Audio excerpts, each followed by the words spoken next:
Recuse dar ouvidos a fofocas.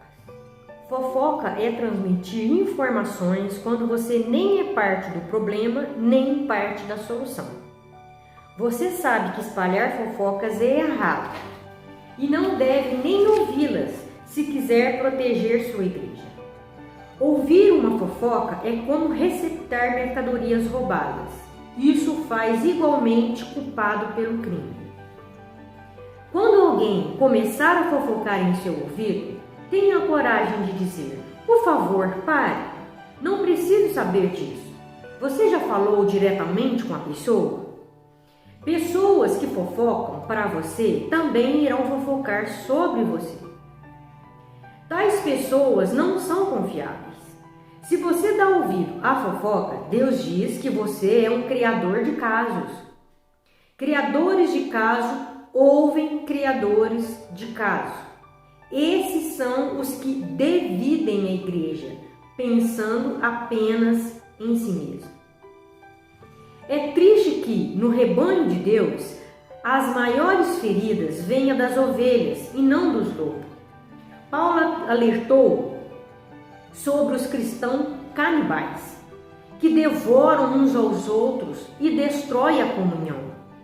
A Bíblia diz que esse tipo de encrenqueiro deveria ser evitado. A difamação revela segredos, portanto, fique longe de quem é falador. A forma mais rápida de pôr fim a um conflito, seja em uma igreja, seja em um grupo pequeno, é carinhosamente enfrentar os que estão fofocando e insistir em que parem. Salomão destacou que uma fogueira se apaga quando acaba a lenha, da mesma maneira, as brigas acabam quando o brigão e implicante é separado do grupo. Pratique os métodos de Deus para a solução de conflitos.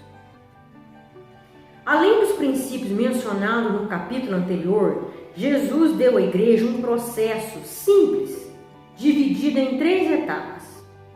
Se o seu irmão pecar contra você, vá e a sós com ele mostre o erro. Se ele não ouvir, Se ele o ouvir, você ganhou seu irmão.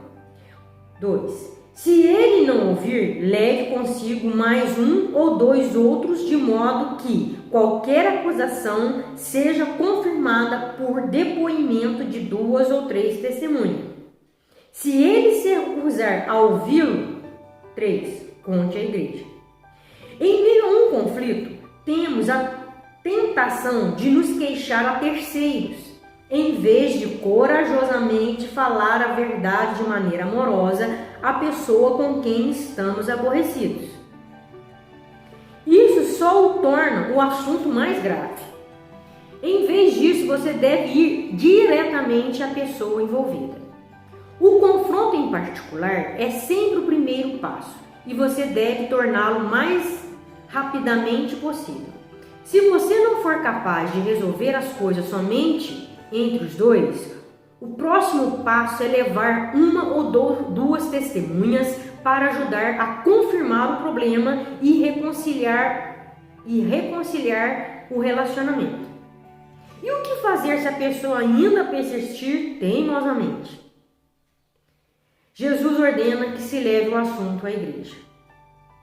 E se a pessoa ainda se recusar a escutar, você deve tratá-la como um incrédulo. Apoie o seu pastor e os líderes. Não existe um líder perfeito, mas Deus dá aos líderes a responsabilidade e a autoridade para que mantenham a unidade da igreja. Durante conflitos interpessoais, esse é um trabalho ingrato. Pastores têm frequentemente a desagradável tarefa de agir como mediador entre membros magoados e imaturos que estão em conflitos. Eles também receberam a impossível tarefa de tentar fazer com que todos fiquem felizes, o que nem Jesus conseguiu fazer. A Bíblia é clara sobre como devemos nos relacionar com aqueles que nos servem. Sejam sensíveis aos seus líderes pastorais. Ouça os seus conselhos. Eles estão atentos à condição da vida de vocês e trabalham sob a restrita supervisão de Deus. Contribuam para a alegria de sua liderança e não para o sobrecarregar. Por que tornar as coisas difíceis para eles? Os pastores algum dia estarão perante Deus e terão de prestar conta de como zelaram por você. Eles cuidam de vocês como quem deve prestar conta. Mas você também terá de prestar contas. Você prestará contas a Deus sobre a forma que seguiu os seus pastores. A Bíblia dá aos pastores instruções específicas sobre como liderar com pessoas desagregadoras no meio da congregação. Eles devem evitar discussões e ensinar gentilmente o contrário, enquanto oram para que elas mudem. Devem admoestar os que são polêmicos, rogar por harmonia e unidade. Repreender os que forem desrespeitosos com a liderança e remover os desagregadores da igreja, caso não considere os dois avisos. Protegemos a congregação quando honramos os que nos servem como líderes. Os pastores e anciãos necessitam de nossas orações, incentivo, apreço e amor. Recebemos as seguintes orientações. Agora lhe pedimos, irmãos, que tenham consideração para os que se esforçam no trabalho entre vocês, que os lideram no Senhor e os aconselham. Tenham-nos na mais alta estima, com amor por causa do trabalho deles. Eu o desafio a aceitar a responsabilidade de proteger e promover a união em sua igreja. Empenhe-se nisso com todo o seu esforço e Deus irá se agradar. Nem sempre será fácil. Algumas vezes você terá de fazer o que é melhor para o corpo e não para si mesmo, mostrando preferência pelos outros. Este é um dos motivos pelos quais Deus nos colocou em uma família eclesiástica, para aprendermos o altruísmo. Em comunidade, aprendemos a dizer nós em vez de eu e nós em vez de meu. Deus diz: não pense só em seu próprio bem, pense nos outros cristãos e no que é melhor para eles. Deus abençoa igrejas unidas. Na igreja de Saddleback, cada membro assina um pacto que inclui uma promessa de proteger nossa unidade. Consequentemente, a igreja jamais teve um conflito que dividisse a congregação. Tão importante quanto isso é o fato de todos quererem fazer parte dela, uma vez que se trata de uma comunidade unida e amorosa.